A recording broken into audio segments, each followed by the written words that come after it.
Hi guys, it's Theresa here of Larkin Design, and welcome to Project Life 2017.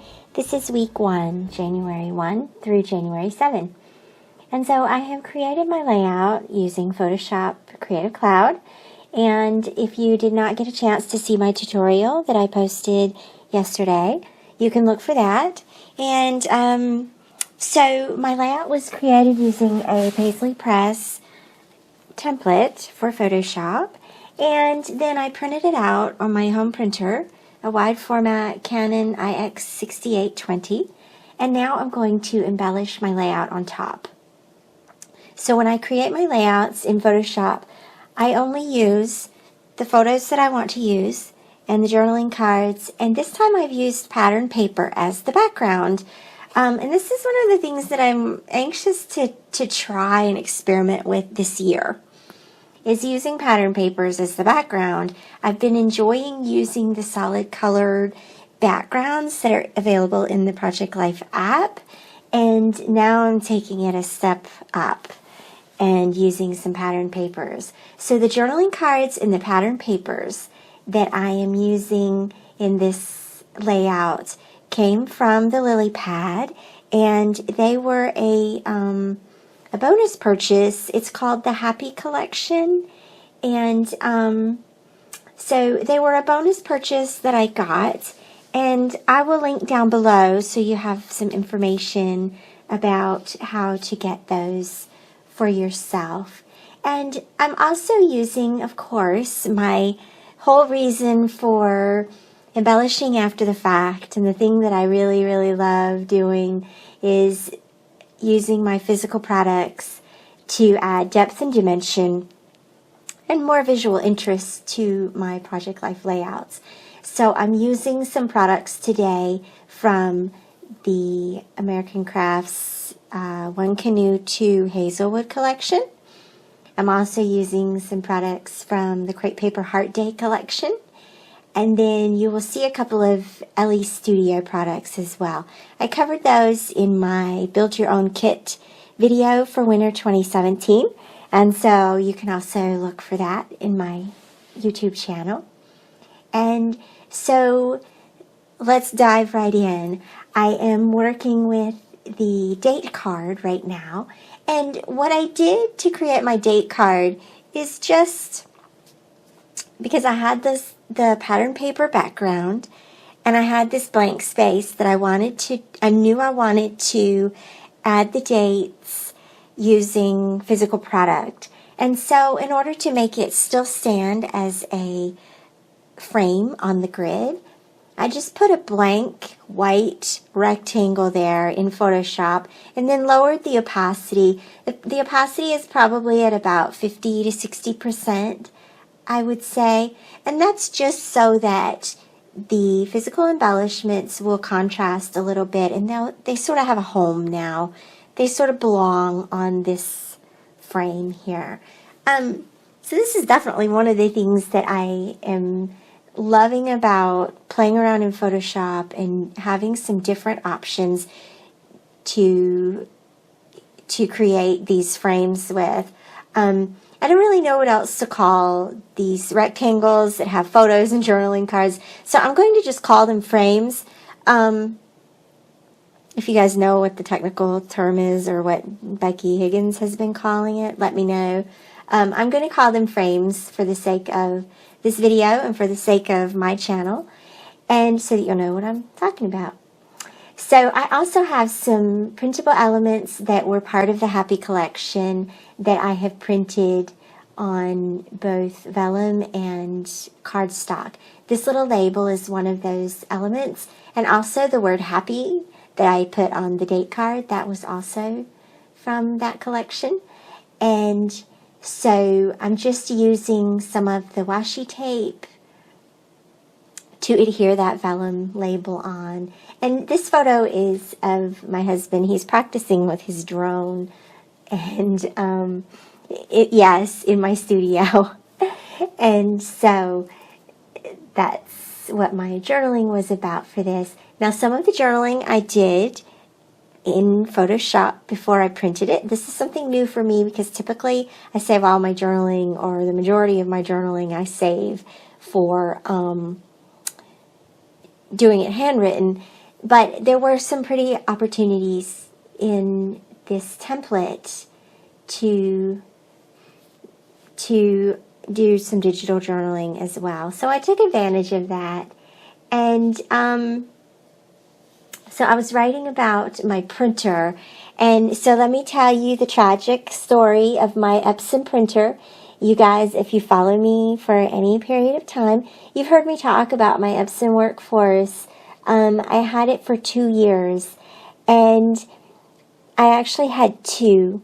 The first one met an untimely death when the print heads clogged, and apparently this is a problem that Epson knows about, and they haven't done much to fix it because they replaced the first one. Yay, I was excited about that.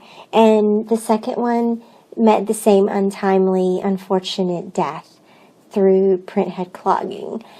So I, of course, realized that this was happening as December Daily was coming to a close, and I was sort of trying to push through December Daily, and then the first week of January, we just had to admit that it was a loss. And so, obviously, I've heard all these wonderful things about the Canon Pixma, and so sure enough, we drove all the way to Charlotte this week and picked up my brand new printer. So I'm now a Canon printer fan, and so you'll hear me talk about that off and on, and whenever people ask me, how do you print your 12 by 12 layouts? And so this is my lovely, beloved printer. I have to say many, many positive things about it. One, it's much smaller than the Epson printers. The Epson printers are just big, giant beasts, right? This one is much smaller, has a lower profile. It does not have the scanning capabilities, and it only has one tray, and quite frankly, I'm happy with that. We have another printer upstairs that I can do scanning and all that if I need to. And I'm really happy to just have one tray to work with here. It's a lot simpler. And so obviously you can still print with your 13 by 19 sheets. You can still print 4 by 6 and 8.5 by 11. So it works just like any other printer. And I have to say that the cartridges are also cheaper and so far have lasted a lot longer. So I'm finding that the Canon was a great investment, and I'm really happy that we did that. So this is the second page of my layout, and I have the photograph of the snow. This was Snow Apocalypse 2017.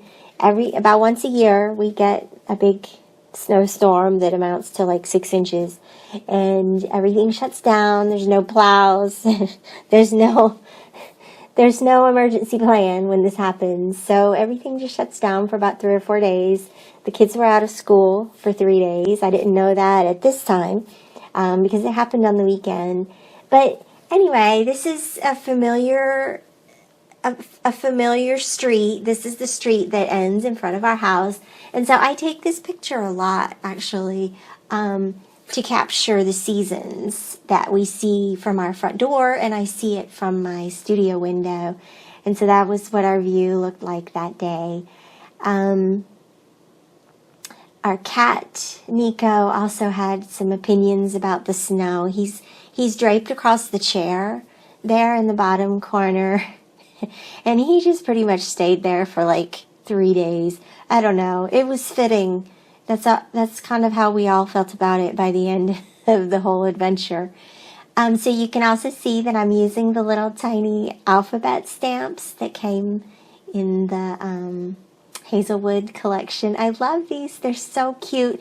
But I have to admit that I love individual alphabet stamp sets like this. But if I can't see them to use them, then I will never use them. So I had this little divided drawer. It came from Home Goods a couple of years ago.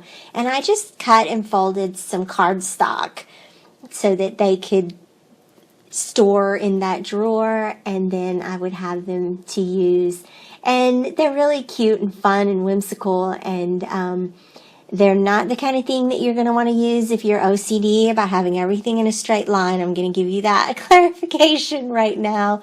But I appreciated with all the distinct lines and the graphic qualities on these templates from Paisley Press that the whimsy was welcome, and it was a lot of fun to use those little stamps. So I like those. I think that if you're looking for a little tiny set of alphabet stamps, those could be a really fun option for you.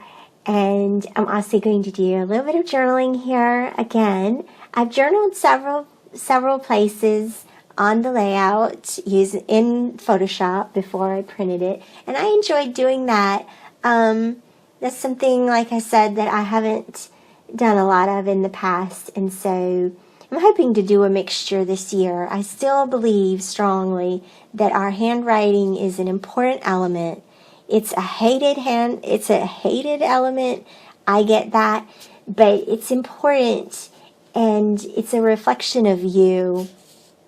All of this is a reflection of me and of my life and who I am, and I hope that it's a pretty and fun and creative reflection. But I think that I would miss having my handwriting on these layouts somewhere, and I know that eventually my children would miss that as well.